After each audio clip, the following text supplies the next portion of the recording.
I think not showing the gameplay is a bad thing.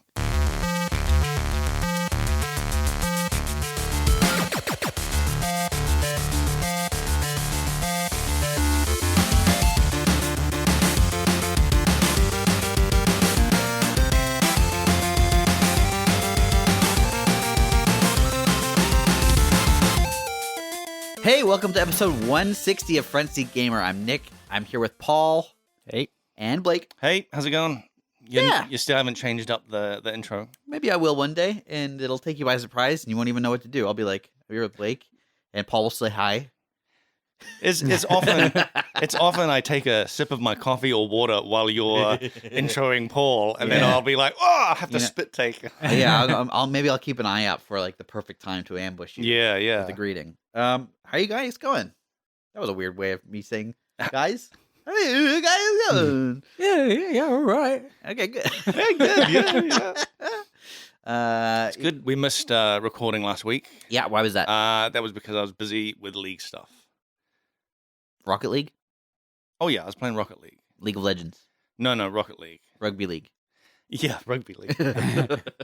You're talking about work, basically. Yeah. You were doing work. Which I don't think the trailer is still not out, but there has been a teaser, so I can't really say too much about it. But I've been working hard on some League stuff. Or hardly working. Well, hardly working. Yeah. I've seen some balanced manifestos. Oh, yeah. So cool stuff. Obviously, a lot going down. Yeah. As always. Are you had a lot to do with balanced stuff when you were at I did. GG. Yes. Are you sitting back looking at, are you doing some armchair game designing? Of course. Of course I am. It's very easy to be on the outside and be like, yeah, wouldn't have done that. Yeah. I suppose that's what this whole podcast is about, really. Yeah. Just armchair game design. Yeah. But I think, even people who aren't game designers will do armchair game design. Absolutely. All the time. Where it's like, I thought this game was great, except they did this really stupid thing. Yeah. And then maybe there's like a really good, legitimate reason they did this stupid thing, You guys been playing stuff? You guys have been playing Snap. I played some Snap. Some Marvel Snap? Marvel. Oh, were we supposed to play the Marvel one? Yeah. Not just the one Pokemon Snap? Yeah, I was playing Pokemon Snap. Oh, I was not the one where you just play cards? Yeah, I was playing Snap, just regular Snap. And when the two cards are the same, you try and snap it up. Yeah, with Pokemon cards, right? Yeah, that's right. Yeah. Oh, another energy snap. And then you take a photo of it. Yeah. Yeah. And I did play some what?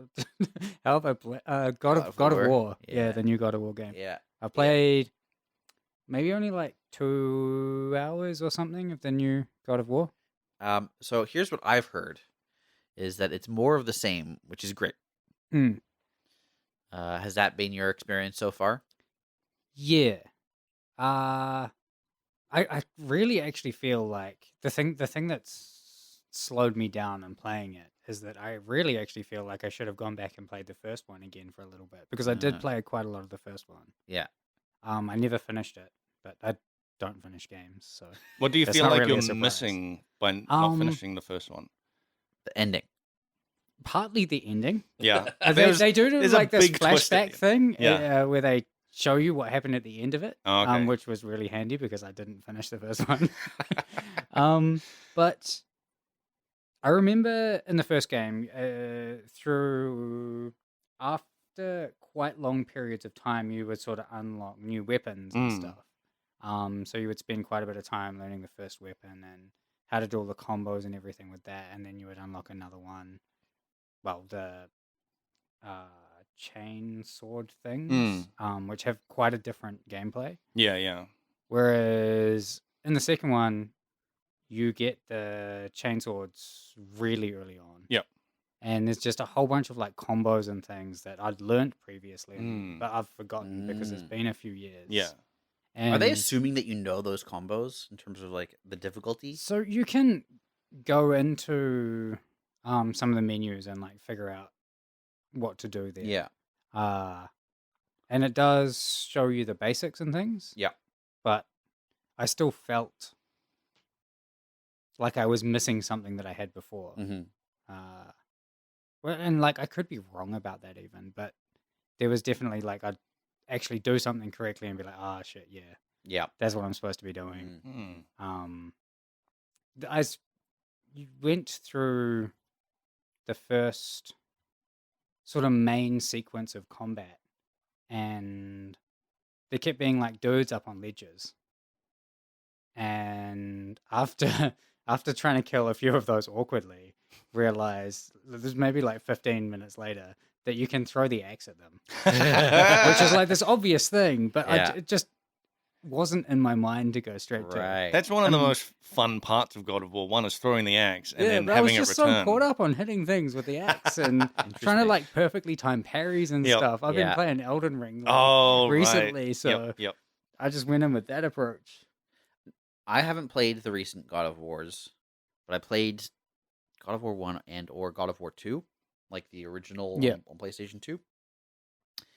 And those games I ran into the same issue with those games that I ran into with Devil May Cry, which is I tended to find a decent enough combo and not feel any incentive to veer from that.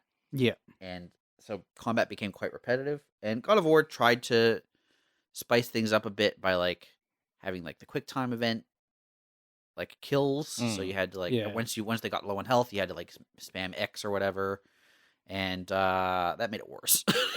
At least for me. I have like this. So one of the very first input you have into the game, there may be a little bit of walking first, but the very first combat input you have is a quick time event. In God of War Ragnarok? Yeah. Wow, okay. And I was like, oh no. Oh no. It better not be too much of this. Yeah. But I haven't had there's been small bits where like something attacks you and you need to sort of counter it. You've got a split second to counter by hitting the quick time event. Yeah. That I feel like is fine. Gotcha. Yeah. Yeah. That is fine, I think. It was when it's like a series of cutscenes where you have to spam. It's when Kratos is doing stuff that you can't do when you're controlling him. Yeah. And then you're just like jamming some buttons to make him do crazy stuff. Yep. Yep. Would you recommend this game? I haven't really played enough of it too, but it is very pretty. Yes. Like the game looks amazing. Yes. I'm not quite hooked on the story yet, but it's very heavy on story. So I think if you're into heavy story-based action games, probably for you. Do you need to watch a YouTube video to catch up on the story? No, there is a pretty good flashback thing at the start. Well, that's good that they do that. What are you playing it on? PlayStation 5. Yep. So it looks really pretty. Yep.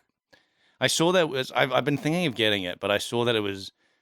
Wait, is it on anything else? Yeah, it's on PlayStation 4. Oh, okay. And I was like, well, I don't want to get the downgraded version, but I also don't want to buy a whole new console just for this one game. Yep. And PlayStation 5 is a really good console, though. I know. Like if you just the side. Where do you even put it? Mine, you still can tip it over on its side. So mine's still underneath the TV. Cool. It definitely is the only white thing in that TV cabinet. You can get different color faceplates now, though. You got to pay extra to get the different faceplates. It's pretty. That thing's crazy. It looks like a heater. Like I have a heater in my house that looks like about the size of a PlayStation 5. It probably puts out as much heat as well. Yeah, it probably does. Yeah, mine too. I got a new PC, as I mentioned in the last podcast. Oh, yeah. I bought Red Dead Redemption 2. Oh, really? I did. Yep. What? You look so shocked. I am. Why? I wish Sav was here. Yeah. It is very pretty. Yeah. And kind of boring. Oh no. I played it probably a couple of hours. Yeah. It's still snowy. Like I haven't even made it out of that's the intro, man. Yeah, I know. The intro is like very long. Yeah, it's like really, really long. And what's boring about it? There's a lot of boring elements, honestly. Like what? There's a lot of slow travel on horseback. Yep, there is. You gotta feel. That's what I like. You feel the environment that you're in. Also the usability is bizarre. Like in terms of how you actually manipulate things, especially at least on mouse and keyboard. Okay. So like I have Yeah, Like, I haven't played it with mouse and keyboard. I imagine it's like playing a piano. well, Like you're just every key is. I think about like how would this even work on controller because there's just so many inputs required. It's like, pretty crazy. like having to switch your weapon loadout. Yep. You have to go to your horse, and then it's not really obvious, but like the item wheel is not where you switch your loadout. The item wheel is showing what is in the loadout. Yep. So you have to toggle between these item wheels, and it's just like I honestly, I got into the vibe of it. Like I feel that game is like kind of leaning on the simulator side, and it's just trying to simulate every kind of like aspect of like the real life that this is set in. Like having to go to your horse. I get it. Like when Yeah, I like that. like I remember riding to a location and there was going to be a fight, and Sure. so I was like, all right, I'm gonna hop off my horse, and I started walking over there, and I realized like, oh, my shotgun was put in my horse when I hopped on it. So I had to walk back to my horse, take the shotgun out of the carry satchel on the horse, and it's like that level of just like of detail. Like I really got into it. There's that stuff, like but then they veer away from the simulator. Yes, I mean it's not in always ways simulator. that are like I think to its detriment. So like the like smell-o-vision. Where you can like track an animal's scent. Yeah, but I mean, what are you gonna do? How are you gonna? Well, they leave footprints, like if you're leaning on into the simulator stuff, make it about like tracking and observation. Yeah. Do the footprints glow? I don't remember. I don't think so. I mean, unless the beast is radioactive, I don't think so. Okay. You might be able to highlight them though, right? Well, that's what the smell-o-vision thing does. Is like it highlights the path. Yeah. Right. It basically just follows the footprints. I've always been interested in a game where, it didn't give you that extra HUD element of like glowing footprints. It's like if you had to actually see the footprints and actually follow them, because like Witcher does this, right? Where you come into a scene and it's like you're trying to figure it out and you're like, oh, what's going on here? But really, it just comes down to follow the glowing footprints. Yeah, You know? I am kind of tired of that being the thing as well. Like a lot of games have like these big sections of you have the first one where you got to learn to follow the footprints, and then there'll be like a bunch of poorly used situations later in the game where it's like, hey, follow the footprints again. Yeah. You know how now. Yeah.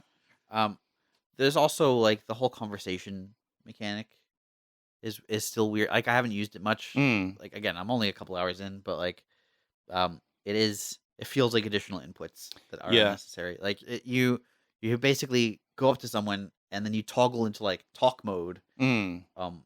Which doesn't actually start the conversation. It just poses you two options. Yeah.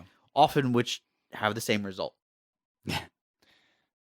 I haven't. It's just greetings. It's like sir or hello, and it's like okay. You can point your gun at them as well.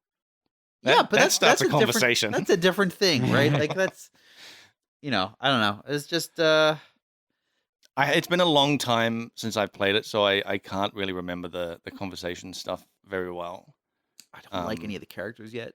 Really?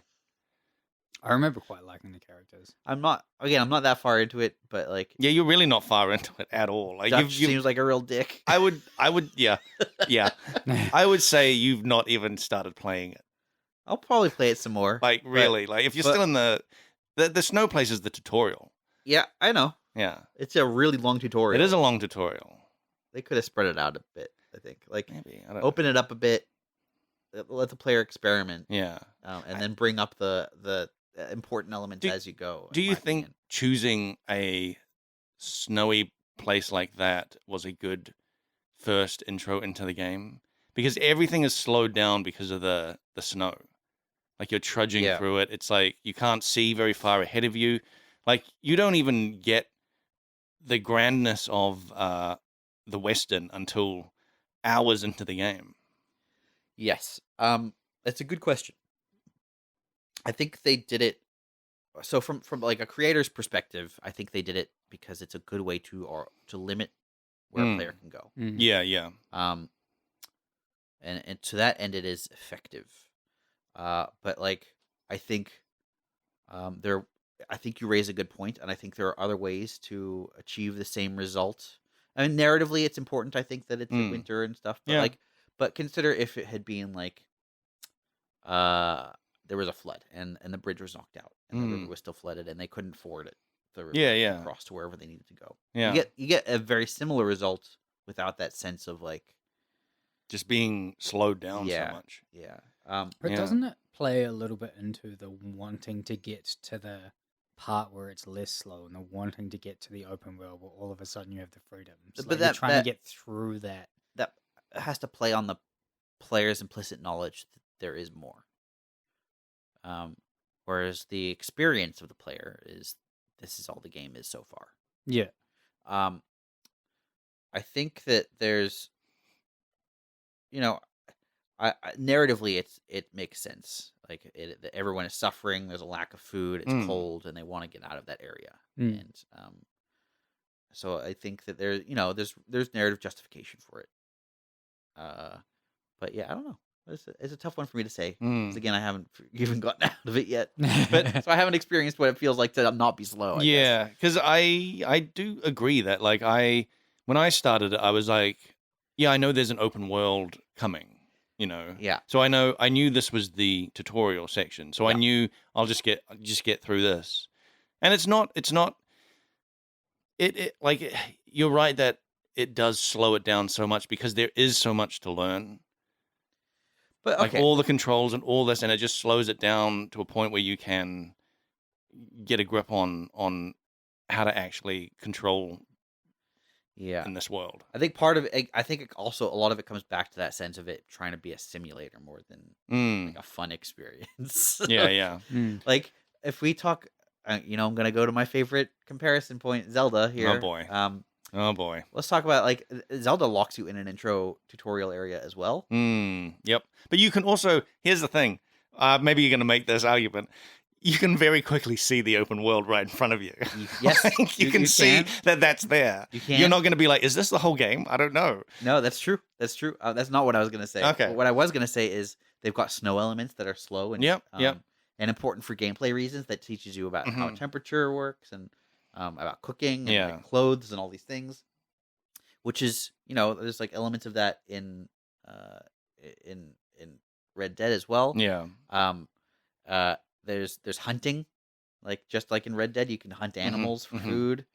It's just like it covers a lot of the same gameplay territory, but it gives the players a lot more openness, and also it's just a lot more fun because I can like do what I want to do. Yeah, because you don't have to memorize like 3 different layers of controls. Yeah, I don't have to go into nested menus to do things. Like, have you punched your horse accidentally yet? No.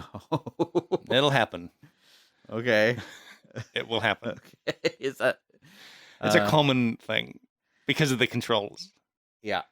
One thing I do want to mention is it runs into a common video game problem of dialogue interrupting to forward the gameplay in a way that is very unnatural. This is another thing that kind of they lean so hard into like trying to be character driven and story driven and like grounded, and then it'll be like a character's talking, and you'll get to the part in the terrain where the next objective begins, and that same character will go shh, like you were just talking. yeah, like, and it's just there are ways to handle that a little better. So yeah, it's not the perfect game. Yeah, it's very beautiful, and I see why people love it. I'll probably play a lot more of it. Yep. I don't know that I'll finish it. I've never finished a Rockstar game in my life.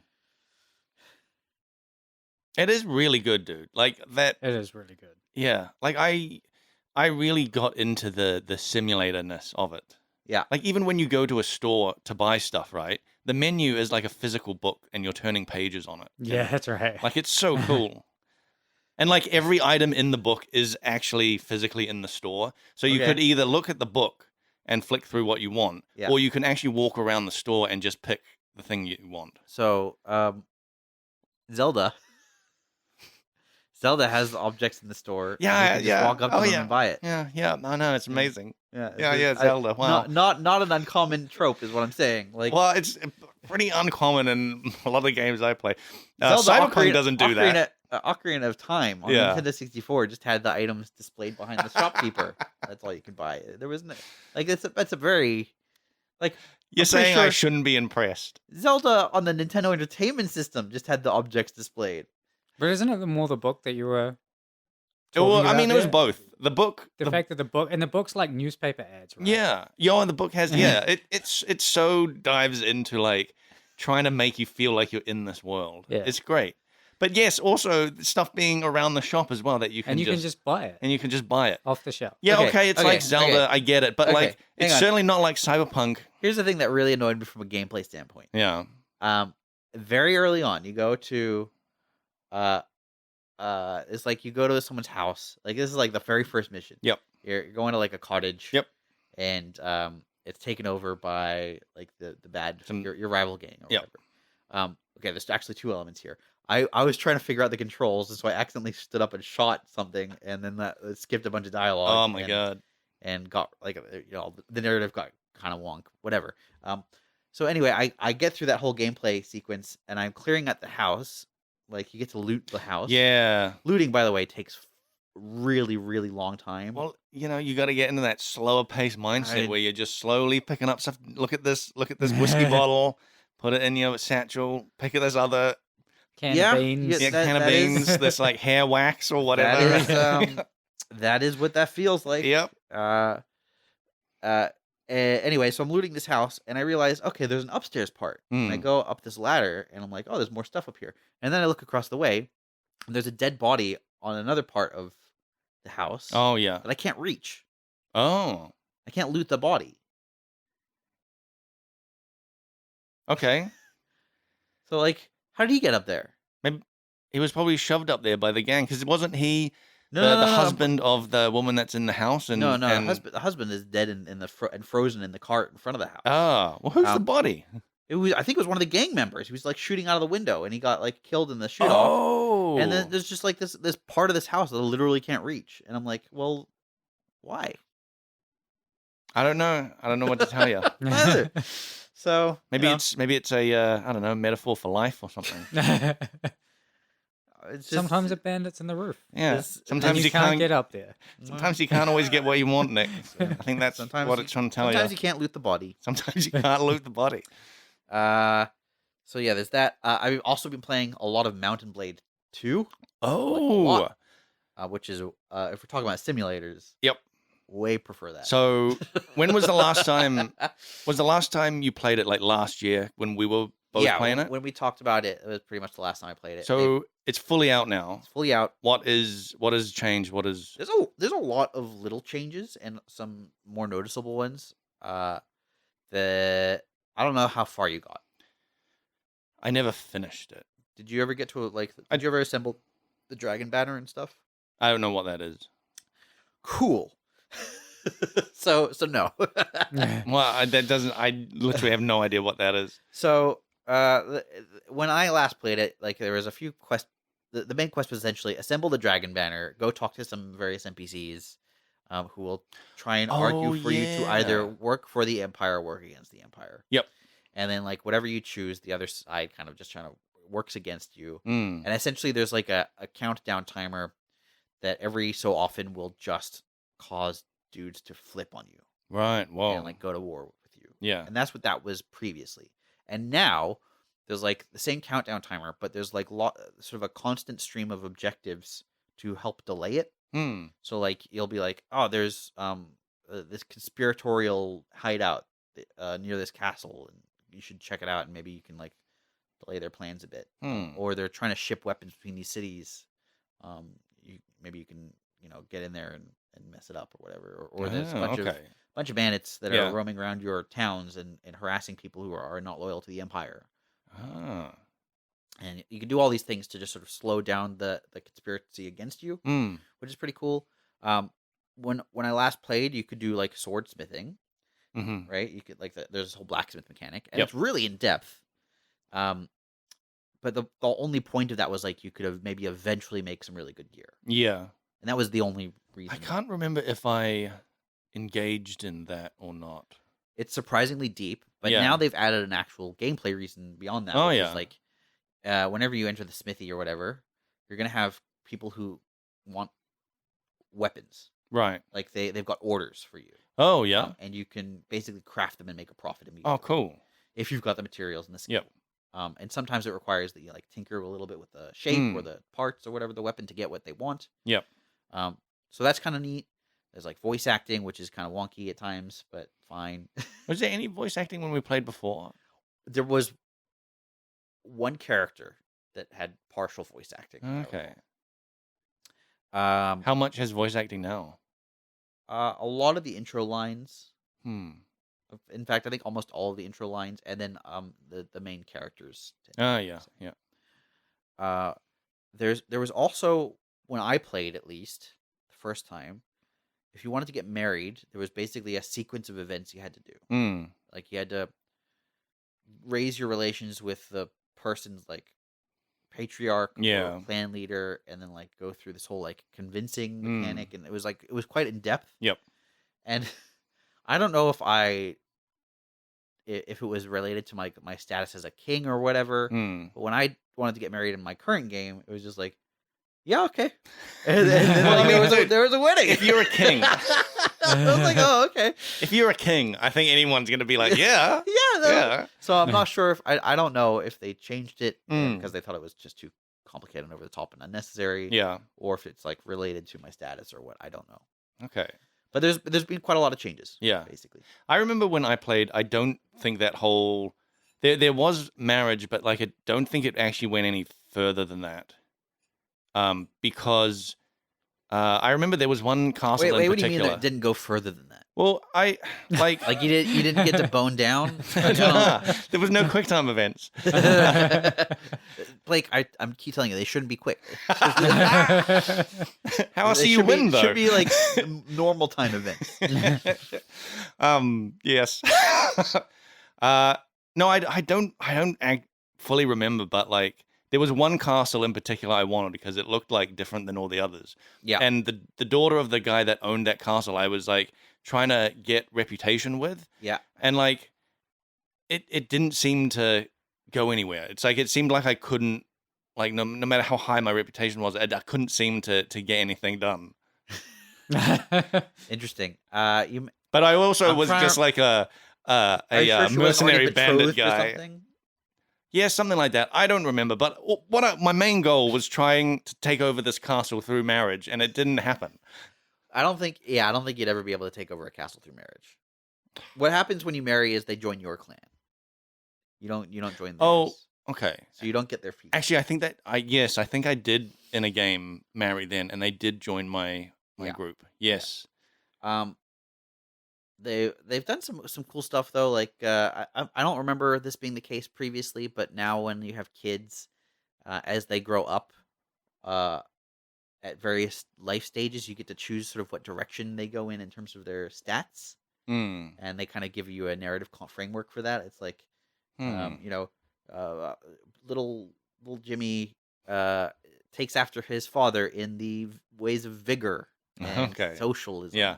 Socialism? Not socialism. Not Raising socialism. a bunch of Definitely feudalism. socialists going on there.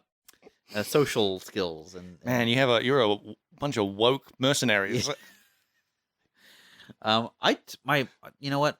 My clan is pretty woke. I've got a lot of female That's good. clan members. Yeah, yep. Who lead armies into battle. Anyway, that game is really fun. There's obviously some frustrating elements, but the siege battles are great. Oh, you can use siege weapons now? I don't think that was in last time I played. What kind of siege weapons? You- Catapults and... Catapults, ballistas, trebuchets. I think they had... honesters. Yeah, okay. Maybe they didn't. I know there was a... You could build You them. could build them, yeah. And like in the overworld, there would be like automated siege battles. Yeah. And that's still the case. But now when you go into a castle siege, if your siege weapons are still alive, you Yeah. can just straight up use them. That's cool. And like they're very kind of leaning into the simulator side of that. You need two people to use an honester, for example, where it's Yeah. like you have to wind the thing, Yep. or I mean, it all happens kind of automatically when you use it. But then someone has to like leave and get like a big pile of rocks Oh, and put it in wow. the thing, and Yep. then you have to turn the thing to fire it, and you don't That's really. cool. Yeah, okay, Um, that definitely wasn't in when I last played that. yeah, it's Yeah. pretty neat. I also noticed that like the castle walls and stuff have destructibility. Oh, like proper. Yeah, Oh, wow. like I've seen like a trebuchet hit a castle wall and chunks of rock go flying. Whoa. And like you can bust the castle walls down and storm inside and stuff. Wow. Mhm. Yeah, you Um, could only bust the gate or put up ladders before, right? Yeah. I mean, Like, they I might have don't. even had the castle wall mechanic then, but I don't. I don't ever remember climbing over a broken castle wall. It's pretty cool. That's really cool. Yeah, it's just really fun. Combat's still great. Mm. It's still there's bugs. Yep. There's there's a weird one where regularly the genders will get swapped in dialogue only. Oh. So it'll be like I attack someone and it'll be like a dude and he's like, what are you talking about? We're allies, and I'll be like, sorry, madam. Man, that's just you just. I was like, okay. That's great. And the reverse happens too. It's like Yeah. a lady and it's like, sorry, sir. It's like, okay, that's weird. Maybe that's just their attempt at your character being, I don't know, snarky or something. Could be. It took me a really long time to. My clan scaled up pretty quickly, and then my money deposits started rapidly evaporating. I remember having that when I first And started. I went into like triage mode, or I was like trying to figure out, just trying to plug all the holes, Yeah. all the cache holes. Mm. That was quite interesting. I have been save scumming though as well. Oh, yeah. Like if I get into, I'll like save the game before I like try and take on a castle or whatever. And I think everyone does that, really. Yeah, I prefer when games don't let you, because Yeah. if there's the option to, Yeah. I will do it. yeah, My thinking with that is that, like, if I go into a castle siege, especially as like the first time, I don't know what to do. yeah. So if I fail just because I didn't know, like, what How I'm the doing, mechanic works. or yeah, how the whatever. mechanic works, I'll do it again and be like, okay, now I know what I'm doing. But if I know what I'm doing and I go in there and I lose it, I've lost it. I'm not doing it again. I will and- reload that save. Yeah, yeah. Me I too. really like it when games just like have a place where you've got to go to save, and then you've got to go do a thing. Yeah. Yeah. If they just allow you to open menu and save, I I just abuse it. I can't help myself. I need Mm. to check this because I might be wrong, but I think there is a mode where you can't. There's an Iron Man mode. Yeah. You've got like 2 saves or something like that. Yes, or Yeah. it's not even. I think it's like you can't load a save after you've loaded it or something like that. Like Okay. Or even games that just autosave for you, and Mm. like you've just got to keep playing that. Like that's all good as well. yeah, this does autosave, but it keeps a log of like 3. Yeah. You can go back if you need to. I've been playing it. There's some modes that I want to kind of tinker around with at some point. There's also like it's very heavily mod supportive, so I Mm. haven't even looked at the mods. I Yeah. tend to not really mod games in general. I think I did get mods when I was playing. That doesn't surprise me because you mod everything. Yeah, I also forgot to mention, because I was playing Cyberpunk, all the mods that's heavily modded, and that was part of my enjoyment of playing that. Oh. Oh, that makes a lot more sense Yeah. now. Yeah. Anyway, so Mountain Blade 2, Yep. great game. As previously discussed, I fully endorse this fun medieval Hmm. simulator. Have has there been any like graphic upgrades? Good question. I don't know. I do remember when It was looking pretty. I know, yeah. I And it mean, still it's looks good. It looks pretty good. Yeah. I do remember when I was playing it and it was in early access. I remember suddenly the overworld map just That's looked true. better. Yes, they did do that Yeah. at one point. Nothing that stands out. If anything, I've seen some like weird graphic things. Oh, yeah. Lighting gets a bit weird in some spots. Hmm. There's areas out in the desert where like, I'm guessing for like art signaling reasons, they texture where other art pieces are meant to join in, but the Oh. textures stretch beyond where the art pieces join in. So Ah. like you can see like red lines where you probably shouldn't be able to see red lines and stuff. It's a bit Interesting. weird. What, like two meshes intersecting each other or something? Yeah, two meshes intersecting each other, but intentionally. Yeah. And it looks like an artist has like painted the part where they're meant to intersect red, but then the intersection doesn't cover the red. Right. Hmm. You can So see it the just- same. Exactly. Oh, wow. Yeah. So it's not it's not perfect. Hmm. Have there been any, the actual battle maps? Yeah.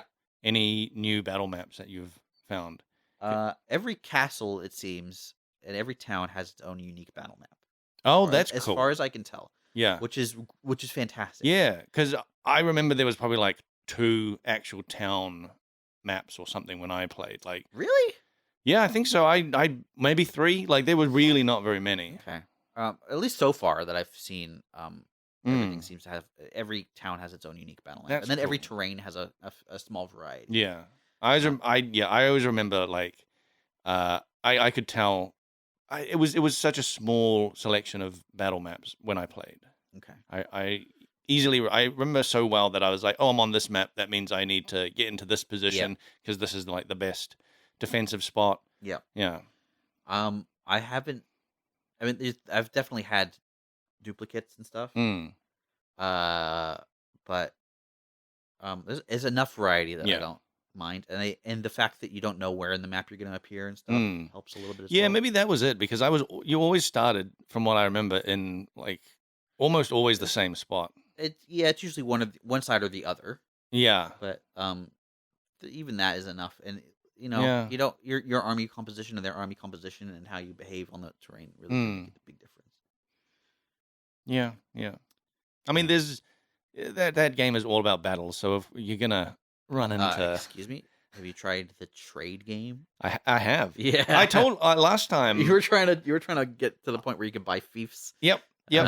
Uh, I was just playing as a trade merchant, going around buying and selling stuff, Yeah, and I had I questioned this decision at the time. I had workshops in like so many cities, and I had like 2 trade caravans or something. Yeah, I was raking in so much money, yeah, but I just sort You got of bored. fizzled out with that. yeah, because it's really repetitive. Yeah. Yeah.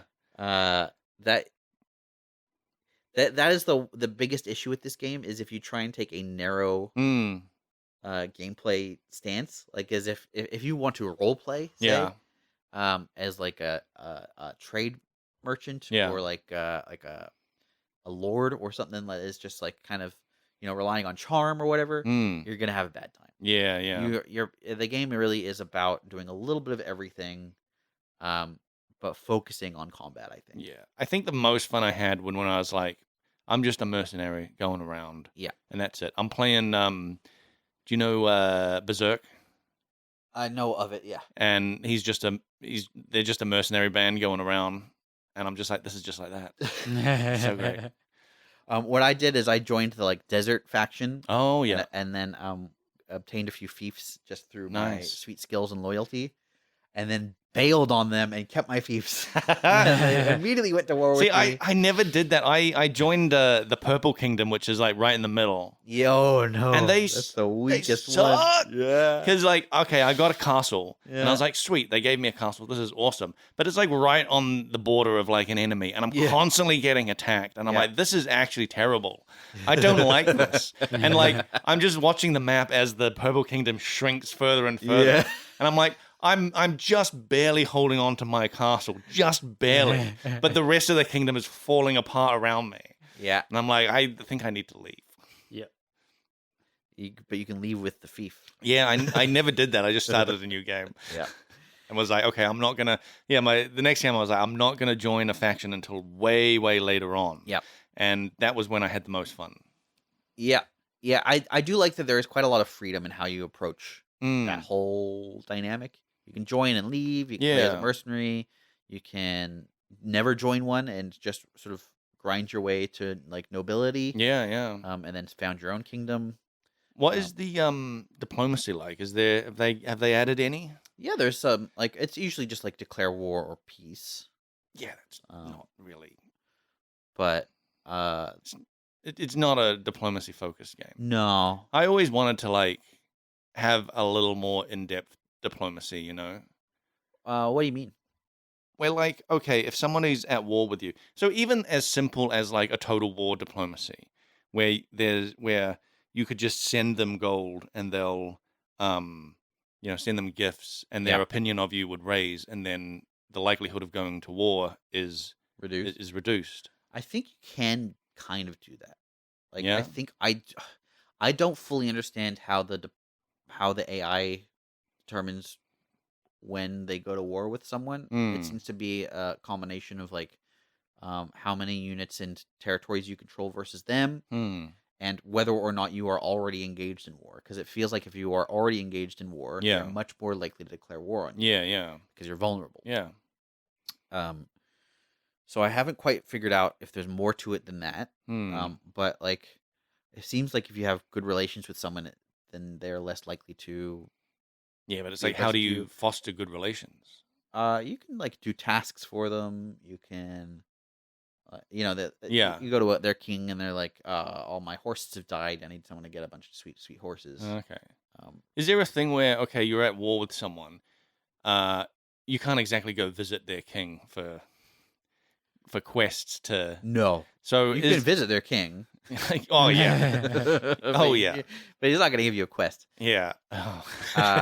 The way war works, if you want to like get back into peace mode, you basically have to either pay tribute. Oh, okay. Which is determined by like how overwhelmed you are. Like, if they have a huge amount of territory and troops and have imprisoned all your dudes, you're gonna be paying out the nose. Yeah. Or if you have won a bunch of like unlikely battles, they may end up paying you. There's no vassal system either, right? There is. Like if you, I mean, you've played Stellaris or whatever. There's sometimes you can get into a war and the outcome is like you're not destroyed, but you become a vassal of this larger empire. Right. I don't know if there's anything quite like that. I mean, well, it kind of is. You end up kind of like adopting people into your clan and stuff. You can convince people to leave their clan and join yours. I have heard of that. I have seen people go around and somehow convince lords to just join them, and I'm like, man, that's pretty cool. You can even, how you find like those wanderers in taverns and stuff. So there's like for Paul's context, there's like NPCs that you find in taverns, and they're just like sort of named NPCs that have stats and stuff, basically like your character. Yeah. And you can basically send them on jobs or have them fight alongside you, or have them lead their own war parties.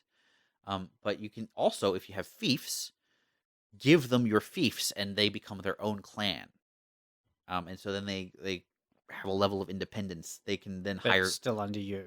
They're still under you, but then they can hire their own companions, and it starts to branch out a bit. Yeah. So that's what I've started doing. See, that's cool. I like that. So like when my costs were out the nose, and I was like losing 5,000 to 10,000 dinars a day. Oh my god! 5 to 10,000. Yeah. Holy moly! Yeah. I had like 150,000, and then it was like dropping rapidly, and I was like trying to race back to just any allied base. Oh my god! It was bad. So I was like trying to plug the holes, and then I discovered like if I give away my fiefs, the biggest costs were like my garrisons. So I had like hundreds of troops defending my fiefs. Yep. And I was like, okay, well, I could just give that garrison away, like give that whole fief away, and I don't pay up that anymore.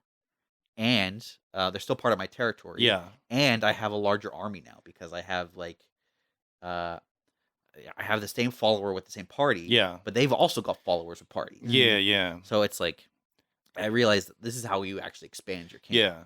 That was how I remember realizing that is how you get those ridiculously giant armies. That's not how I did in the first game. I don't think I ever figured that out. Oh, really? In the first game, the way I... Did you just keep building a giant army?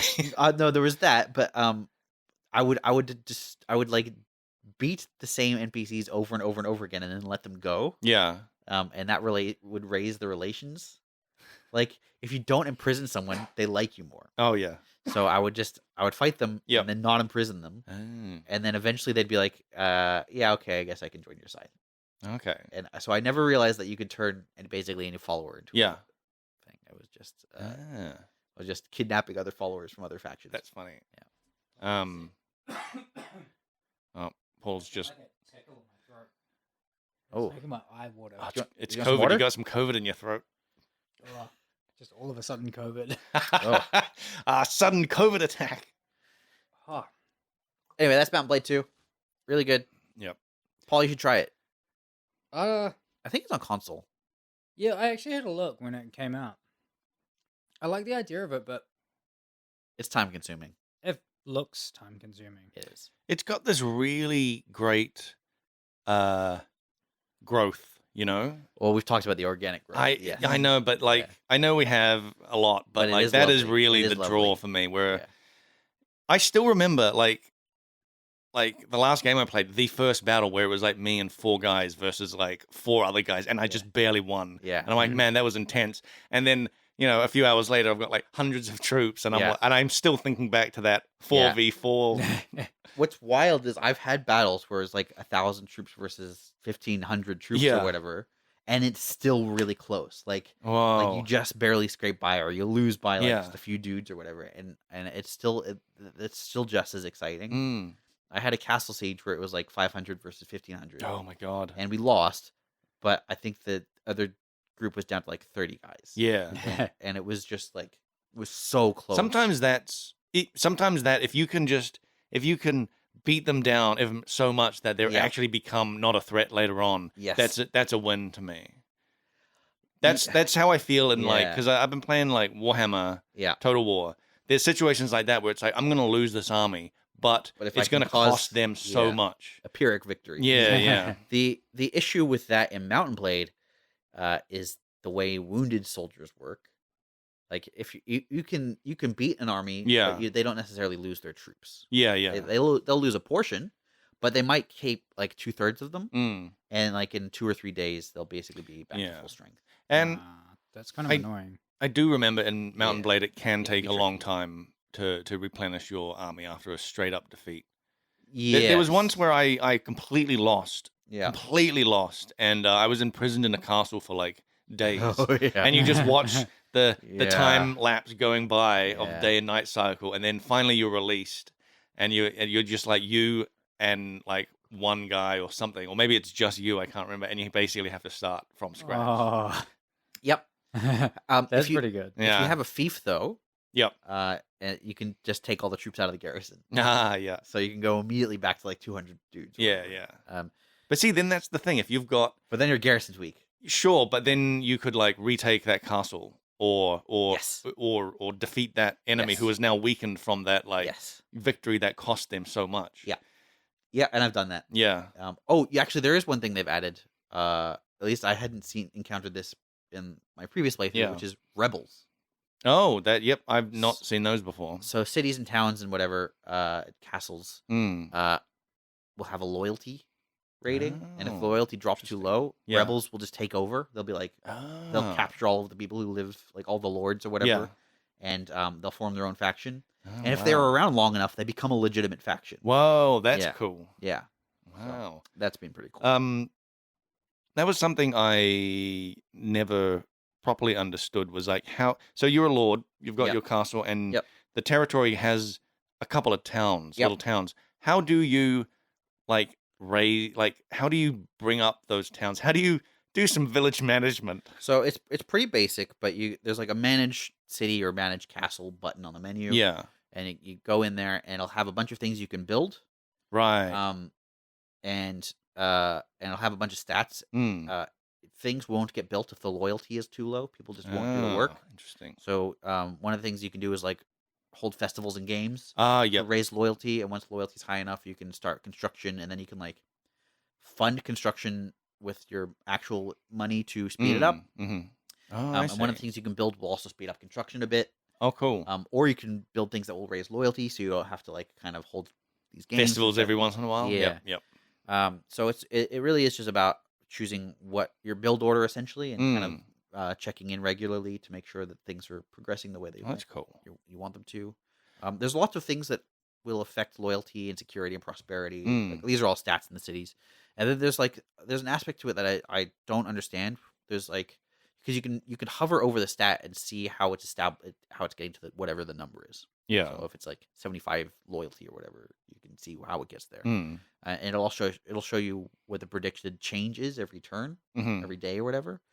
And one of the things that the stats list is like loyalty drift, which is like a positive or a negative effect. Okay. And I just don't know where that stat comes from. Still, I've never figured it out. It almost sounds like Security drift is another thing that shows up. So loyalty drift makes it sound like a neighboring lord is. That's what I've been wondering as well. Maybe it's like proximity to an enemy. Yeah, but then does that mean that you would have to check that on neighboring villages then to see if any of them are actually have a loyalty towards you at all? I don't know. I don't even know if you can manage villages. I need to look into that. I've only ever managed castles and towns. So I need to look into that. Can a village turn into a town? I don't think so. I think the world is pretty static. Because that would be so. I mean, this is my Now village you're getting into a management different wanting. game. Yeah. I was like, that'd be so cool if you could like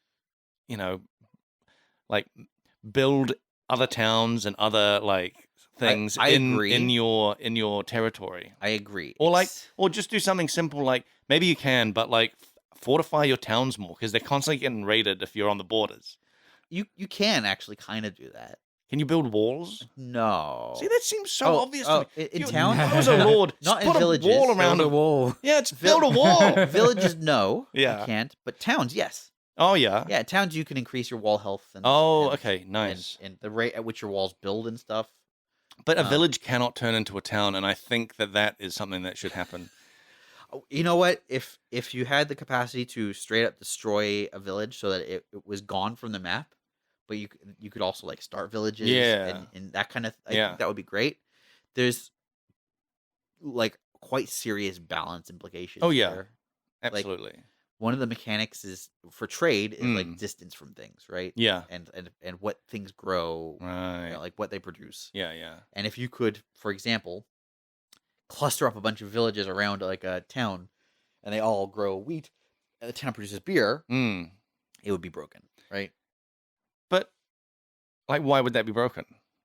Because you would just be making tons of money from your breweries or whatever. But isn't that how real life works? And wouldn't that be like the thing that gets rated the most because everyone want the thing that makes the most? But then you could probably focus on like fortifications and ways, and if you could then like upgrade villages to towns, you can get this big cluster of impenetrable towns. There would be balance. I mean, people would be coming by, and enemies would come by and seeing that and being like, "That's a big juicy target." Yeah, but now consider that each of those towns has a garrison. Yeah. Okay. And like you can hire troops garrison's from all them. drunk though. You good? Yeah, that's a good point. You're only making beer. Yeah. No food. There's no food. We and they have a lot of bread and a lot of beer. Yeah. The beer is also alcoholic. I mean, the beer is also the bread is also alcoholic. We're almost out of time. I just want to. I've ranted about Mountain Blade 2 for far too long. Do you want to rant about Marvel Snap? Yeah, now? I do want to rant about that. I have another game I want to mention. Oh, go for it. I don't think I actually talked about it. Did I mention For the King? No. So I started playing For the King a couple weeks ago. What is that? It's kind of like a board game, honestly. Okay. It's on Steam and on PlayStation and stuff. It's like a roguelike co-op, but turn-based, and you can only move a certain amount of tiles. Okay. And it came out in like 2019. Okay, so pretty old. So, yeah, it's not super new, but there's a new one they're working on now that comes out like next year. Okay. A turn-based roguelike, but also it feels like a board game, huh? Yeah, well, interesting. Because if you could die in a board game, you can. Yeah. Man, you play some dangerous games. I do mean one of those more complex board games where they're sort of role-playing. Yeah. But, so like Kingdom Death Monster or whatever. Yeah, something similar to that. But yeah, the world is a bunch of hexes. There'll be like monsters and stuff, and sometimes there'll be monsters blocking the path to whatever. There's like dungeons you can go through. But it's really quite cool. Me and Stacy played through once till we died. We haven't started a second go at it yet, but Oh, it's co-op? yeah. So you play with up to 3 Oh. people, and it's like this adventure across a world where What platform are you playing on? PlayStation, but it's on Steam. It's I Right. think it's even on Switch. Cool. It felt so. It's really not easy. And there were several points, even in that game before we died, where it was so close to us dying. Like at one point, I even like cheered because we'd just managed to survive this thing. It's Yeah, really that's what you want. engaging. Yeah. And because it's almost like a dice roll, but you might have a hammer that requires 5 tokens to do like a special ability. Yeah. But each token I think is like a 50-50. You can choose. You've got what's it called, vigor or something that you can choose to spend. That will guarantee a couple of those rolls. Okay. And this won't regen on its own. You have to go back to like town to rest to get more of it, or you can use tents and stuff. Okay. There's also a bunch of potions and things you can use to regain it's some of it. sort of like there's an element of resource management when you're out. Definitely, Yeah. yeah. And even the default settings are like really quite rough in terms of you getting more resources. There's even like the default inflation level is 80%. So every so often things will just like jump up in price by 80%. 80%. And like that includes the basic healing herb that you need to use all the time. So you're incentivized to spend whatever you have as soon as you get it because but prices will all go these up. things are like configurable as well. If you just go in and just play it, the default rate is 80%. Now, as a co-op game, how much cooperation is actually happening? Well, because it's turn-based, and so when you're in the overworld thing, you will kind of just discuss with the person you're playing with what thing you should head towards next. Yeah, just There sort might of be one some- person is the map controller, and then you take turns moving. Ideally, you want to stay together, but you could not. oh wow, okay. It would be a disastrous idea if you yeah, split up. yeah, but yeah. You could. Yeah.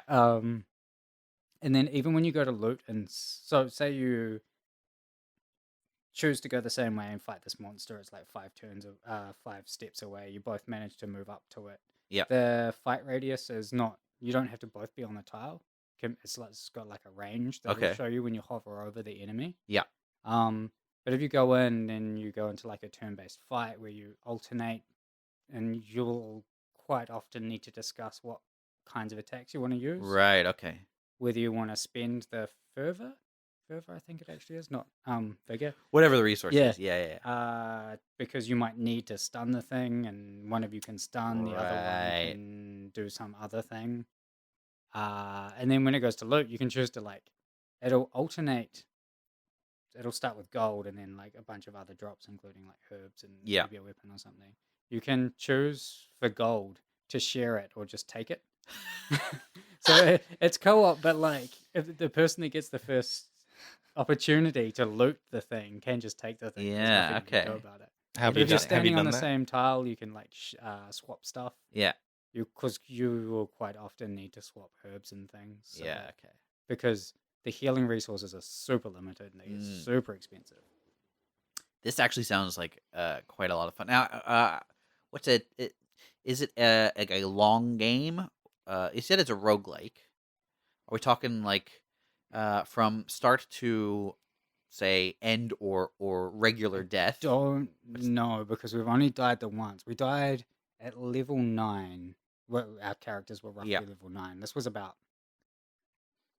I'd say like 2 hours into the game or something. Okay. It can be, because it is turn-based, things are slowed down a little bit. Yeah. But I have no idea. And it's also got like a bunch of different game modes and things. As you go through... This is very much... I'm intrigued. I'm tempted. I really want to play more of it. But Yeah. Stacey was a bit like bummed that we'd died because we'd just gotten to like... We'd gotten to a point where we felt like we were in control of killing all the enemies and stuff. And we'd just gone back to town, healed right up, saw like this wisp enemy. Yeah. turned out it was with an ogre, and we were like, we'll just fight that, get some XP before we go off and do this next thing. And the wisp ogre combo was ruthless. The ogre could stun, and the wisp had like crazy evasion and would drain your fervor. So the wisp like drains us. Yeah, We've got no ability to like stack the guarantee things stuff. up, and then every time the ogre hits us, it stuns and you like lose a turn. Man, And we got stomped. wow, That's incredible. Like straight from the game being like we'd just gotten through all. Oh, the we got this. scariest Yeah. Yeah. You just came out of town. I'll show you. I think it's even funnier that this was just like, oh, this is just a side thing we'll do on the way to the bigger thing. It was 100%. Get wrecked.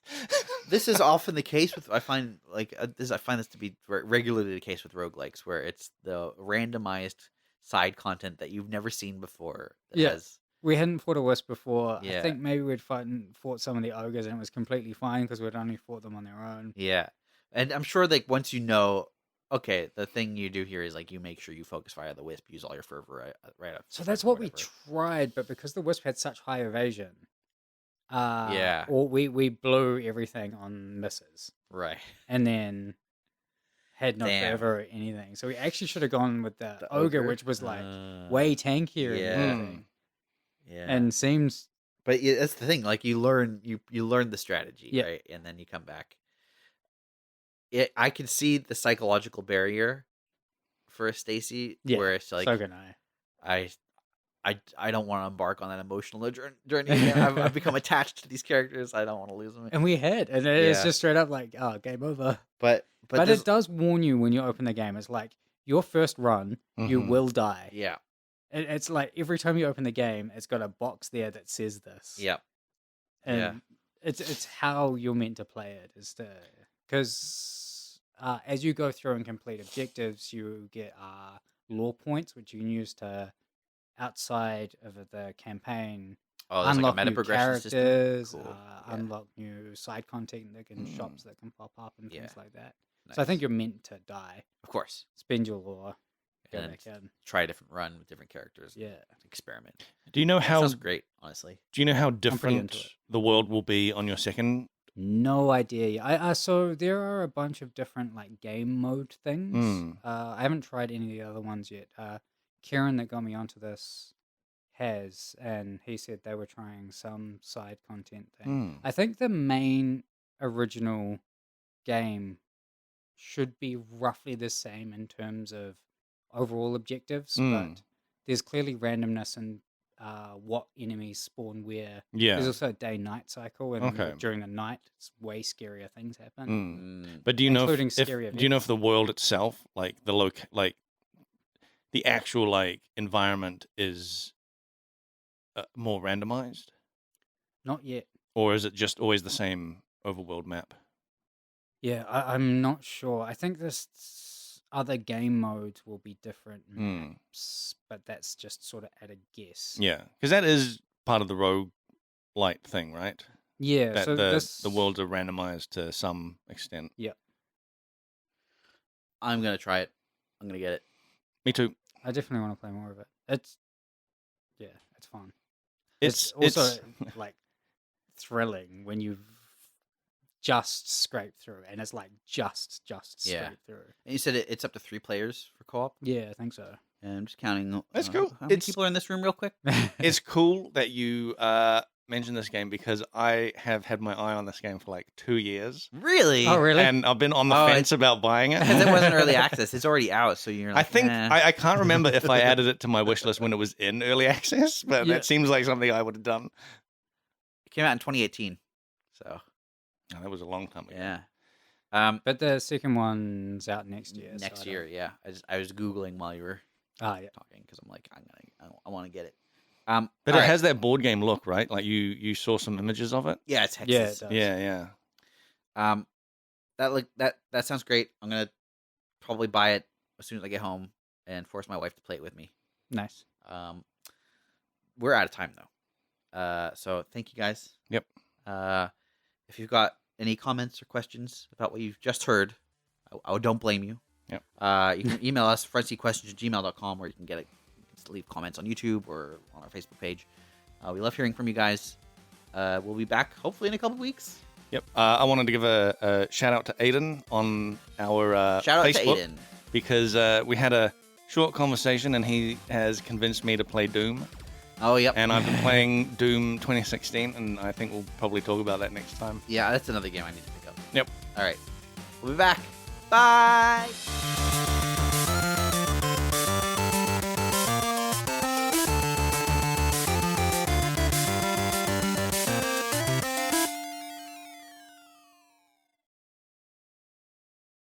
I'm sure people aren't sick of listening. Dude, about the Marvel funny thing things. is, I realized when you showed me that actual game, Yeah. I realized I had been seeing ads for that for probably like the whole week before we talked about it. Yeah, I've seen ads for it as well. Nothing Yeah. that showed gameplay though. No, it was just the It's like you could Samuel L. Jones's character, whatever his name is, Nick Fury. Yeah. You can swap Nick Fury out for the boss of Avengers. What are you gonna do about it? build your own team.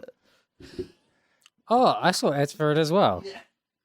The thing is, I don't know why they're not showing the gameplay because the gameplay is great. I think Yeah. not showing the gameplay is a bad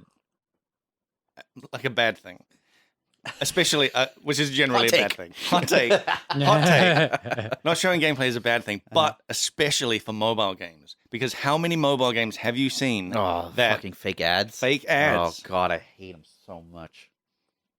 Do you want to? We can rant about that. We can rant about it. The ones where you're pulling the pins Ugh. on certain God, things. So many of those games do that.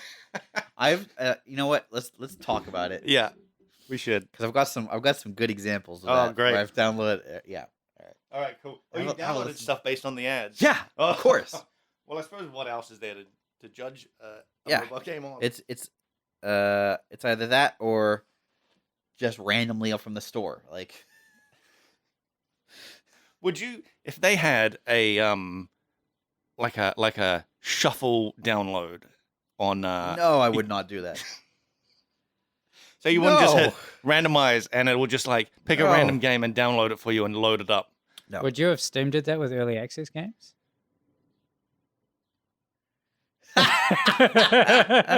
If okay, with app games, let's say they're free, right? A lot of app games are free. That's Yeah. fine. There's very little like you're putting very little in to downloading it, right? If that was the same with early access games, and it was just like here, you just get this free early early access game access for game. free, but it's like a random game. Yeah, I'll probably do it. It's just like, get my phone a virus, please.